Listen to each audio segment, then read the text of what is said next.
Hinganghat police station की team को सूचना मिली कि आरोपी सुशील अशोक राव काडू 24 वर्ष निवासी सेलू मोरपाड़ गांव से काजल सरा गांव की ओर देशी शराब की मोटरसाइकिल से तस्करी कर रहा। इस सूचना के आधार पर हिंगनघाट पुलिस स्टेशन की टीम ने काजल सरा रोड पर नाकाबंदी की और आरोपी सुशील कडू को पकड़ लिया।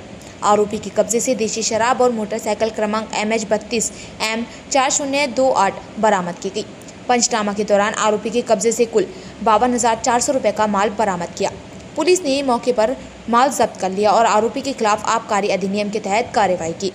इस कार्रवाई में पुलिस अधीक्षक अनुराग जैन, अपर पुलिस अधीक्षक सदाशिव वाघमारे, उप विभागीय पुलिस अधिकारी रोशन पंडित के मार्गदर्शन में पुलिस निरीक्षक देवेंद्र ठाकुर के निर्देश पर पुलिस हवालदार प्रवीण वोदानी, स्वप्निल जीवनी, पुलिस अमलदार प्रमोद डडमल और सागर समृद्धवार ने कार्रवाई की।